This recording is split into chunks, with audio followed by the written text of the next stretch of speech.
Video को like करके आगे शेयर जरूर कर देना। इमाम आज़म अबू हनीफा के नाम से याद करते। इल्म है, इल्म की शान है, इसलिए लोगों को जो पता नहीं होता लोग उसके दुश्मन होते हैं। तो सरकार मखदूम अशरफ जहांगीर समनानी की बात चल रही थी, उनके मलफूजात की, कुरान की एक एक आयत की 70 हजार तफसीरें की गई और फिर कहा गया कि इस पे बस नहीं है, वल्लाहु आलम, इससे और ज्यादा है। यानी कुरान का एक माना हतमी तौर पर आप और हम मुतय्यन नहीं कर सकते, बल्कि हमारे बुजुर्गों ने लिखा, इमाम अब्दुल वहाब शारानी लिखते हैं कि नुज़ूल कुरान बंद हुआ है, मानिए नुज़ूल कुरान आज भी मोमिनों के दिल पे हो रहा है। यानी अगर आज भी कोई कुरान पढ़े तो उसके दिल पर कुरान के माना का नुज़ूल, ये कोई किताब की फजीलत नहीं है सिवाय कुरान मुक़द्दस। कुरान, बल्कि इमाम अब्दुल वहाब शारानी कहते हैं जब आदमी कुरान में डूब जाता है, बहुत कसरत से पढ़ता है, तो फिर कभी कभी कुरान की आयत उसको खुद बताती है कि मेरा मतलब क्या है। ये कुरान है जिसको हमने छोड़ रखा है, जो दर दर के भिखारी बन चुके हैं कि हमने कुरान को छोड़। ये कुरान आज भी कुरान अपना माना किसी को बताता है, कोई आए तो सही, हम तो माइल बकरम है, कोई साइल ही नहीं, राह दिखलाए किसे राह रवे मंजिल ही नहीं। लोग कहते हैं इसका ये मतलब नहीं, उसका वो मतलब नहीं। हमने कहा कि 70 हजार तो जाहिरी माना है।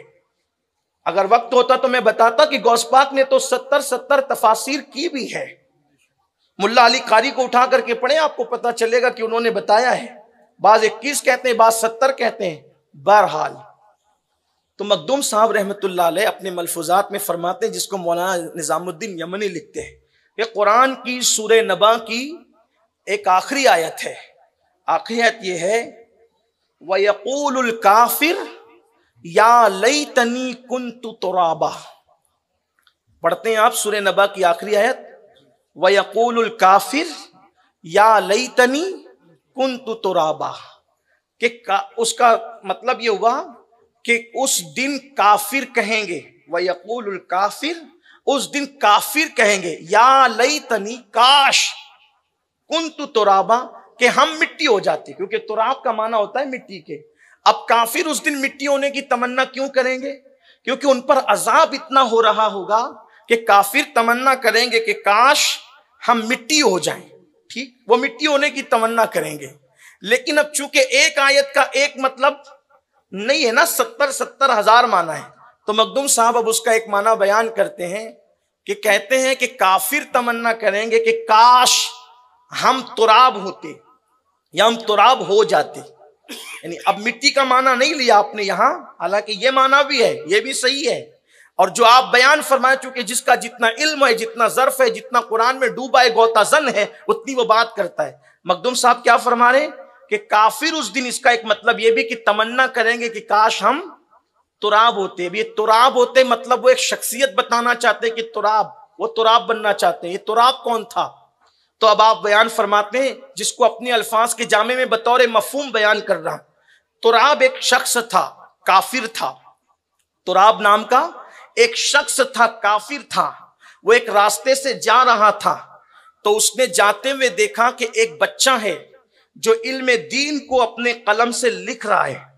उसका कलम उसके हाथ से गिर जाता है, तो तुराब देखता है कि बच्चा है और ये इल्म दीन लिख रहा है, तो उसके हाथ से कलम गिरा।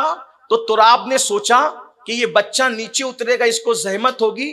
उस तालिबे इल्म को तुराब ने कलम उठाया और उठा करके उसके हाथ में दे दिया।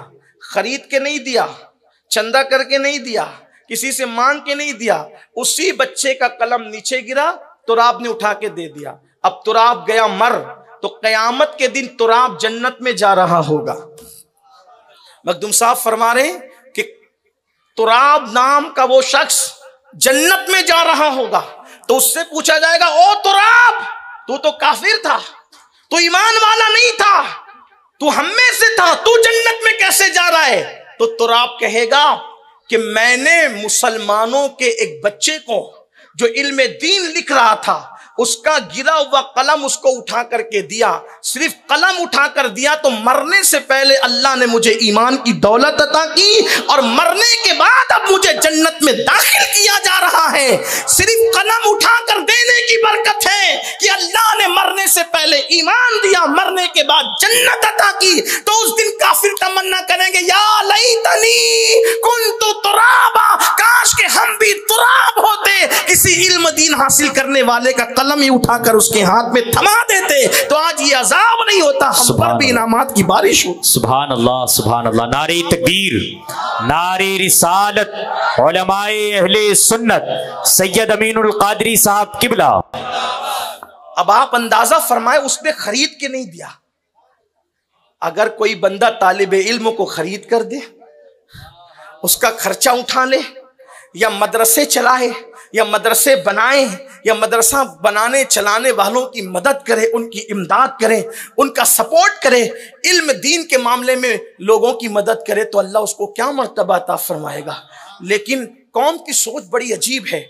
मुर्दों के नाम से, मरहूमीन के नाम से इसाले सवाब भी करेंगे तो क्या, हर बंदा मस्जिद में कुरान ला के दे रहा है। मेरे अब्बा के नाम से, मेरे चचा के नाम से, मेरे दादा के नाम से, सब कुरान ला करके दे रहे हैं। भाई क्यों? सैकड़ों हजारों कुरान जमा हो गए मस्जिद में, पढ़ते कितने हैं?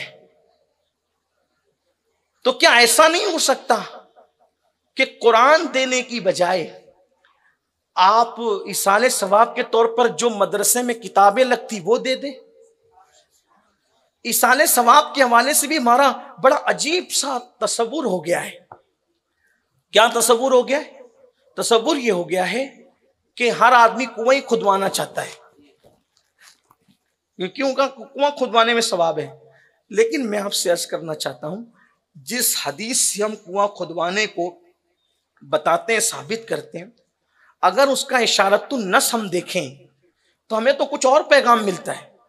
हजरत साद रसूलुल्लाह के पास आकर कहते हैं, या रसूलुल्लाह मेरी माँ का विसाल हो गया है, अब मैं उनके लिए क्या करूं? तो उस वक्त तो जरूरत थी मदीने मुनव्वरा वालों को पानी की, जरूरत थी पानी की, तो हुजूर ने इसाले सवाब के तौर पर पानी की तरफ तवज्जो दिलाई। तो गोया कि हमें इशारतुन नस के तौर पर यह बात मिल रही है, जब भी अपने मरहुमीन के लिए इसाले सवाब करने के लिए निकला करो, खर्चा करने के लिए, तो वक्त के बड़े आलिम से, जिसका तकवा, जिसकी परहेजगारी यक्ष अल्लाह के मिज़दाक हो, उससे मशवरा कर लिया करो कि मैं करूं क्या। और उस आलिम की जिम्मेदारी है वो जो जरूरत है उसकी तरफ तवज्जो दिलाए। जब पानी की जरूरत थी तो पानी की तरफ तवज्जो दिलाई गई, और आज जरूरत है मदारिस को तकवीयत देने की, इल्म की मदद करने की। इसलिए कि मेरे आका फरमाते हैं, अल इल्म हयातुल इस्लाम व इमादुद्दीन, कि इल्म इस्लाम की जिंदगी है और दीन का सुतून है। इसलिए हमें चाहिए कि हम दीन की तरफ तवज्जो दें और बिलखुसूस अपने बच्चों को मदरसों में दाखिला करवाएं, अपने बच्चों को पढ़वाएं।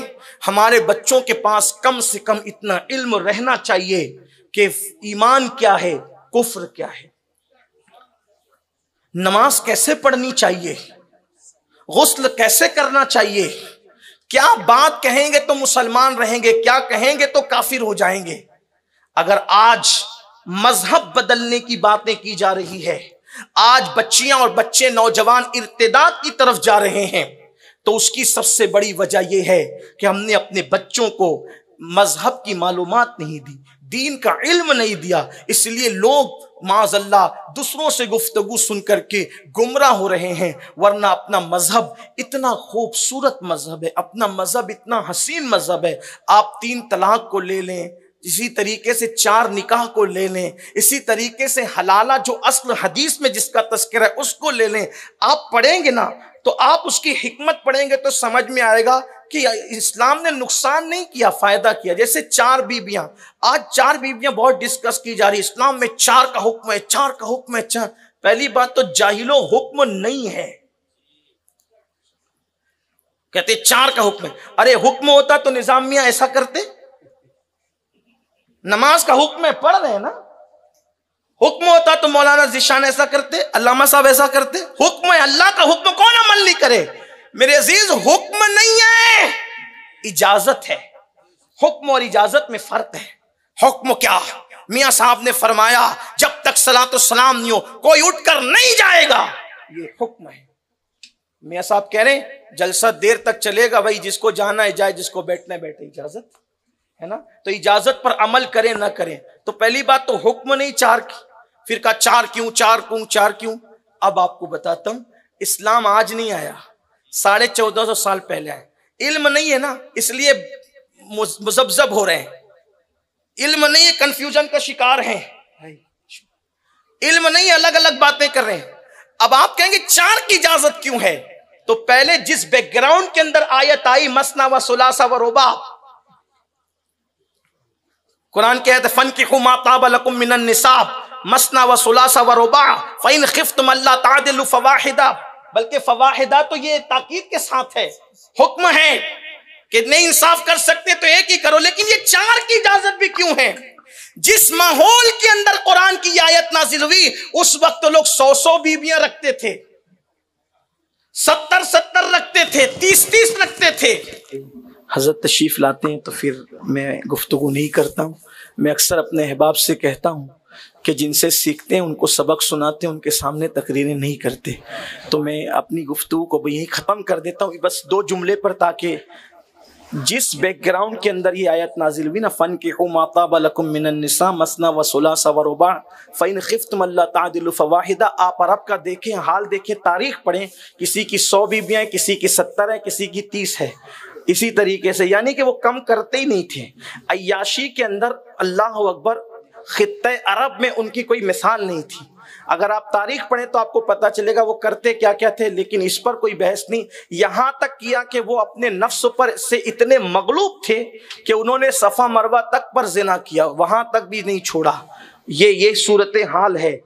तो जिस माहौल में कुरान की आयत आई तो कहा 100 नहीं करना, 30 नहीं करना, 20 नहीं करना, अगर बहुत ज्यादा जरूरत हो तो सिर्फ 4 करना। अब बताओ 100 और 30 और 20 पर इस्लाम जो है वो 4 पर पाबंद करता है, और फिर वो भी इस कैद के साथ अल्लाह तादिलु फवाहिदा, अगर इनके दरमियान इंसाफ न कर सको तो फिर एक ही करना। अब आप मुझे बताएं ये औरतों पे जुल्म है या औरतों पे करम है? जहां 130 का तस्वुर था वहां 4 लाकर के समेटा, 4 पर मुक़य्यद किया, और 4 में भी फिर अदल की कैद लगाकर 1 का पाबंद कर दिया। अब बताओ ये औरतों पर करम नहीं है तो और क्या है? मगर ये बात जब तक इल्म नहीं होगा समझ में नहीं आएगा। इसलिए मेरी गुजारिश है हम मदारिस की तरफ बढ़ें, इल्मी दीनी दानिशगाहों की तरफ बढ़ें, और फिर आखिरी में ये कहता हूँ कुरान उससे सीखें या अपने बच्चों को कुरान उससे सिखाएं जिसके सीने में साहिब कुरान की मोहब्बत हो, वरना सिर्फ लहजे कुरान की बुनियाद पर वो फुला साहब ऐसा पढ़ते हैं, वो फुला साहब ऐसा पढ़ते हैं, किसी के भी यहाँ भेज दिया तो कुरान तो सिखा दिया, तलफ़्फ़ुज़ तो सिखा दिया, लेकिन साहिब कुरान की मोहब्बत छीन ली तो आपके बच्चे का कुरान पढ़ना कोई फ़ायदा नहीं होगा। युदिल्लु बिही कसीरा में अल्लाह न करे उसका शुमार हो जाए। इसलिए कुरान अपने बच्चों को पढ़ाओ तो आशिकान रसूल के पास पढ़ाओ, और ख़ुद भी जिससे इल्म हासिल करो, उसका दीन देख लो, उसकी फिक्र देख लो। इसीलिए किसी ने कहा है इल्म इंसान को इंसान बना देता है, इल्म इंसान को इंसान बना देता है, इल्म बेमाया को सुल्तान बना देता है। इल्म अल्लाह जिसे दे उसे ईमान भी दे, वरना ये वो है जो शैतान बना देता है। अल्लाह हम सब के हाल पे करम फरमाए, इल्म की तरफ पेशकदमी करने की तौफीक दे। जिस मदरसे का आज इफ्तिताह, अल्लाह इसे दिन 11वीं रात 12वीं तरक्की दे। गुफ्तगू के दरमियान अगर कोई गलती हो तो अल्लाह माफ़ फरमाए। अस्तगफिरुल्लाह।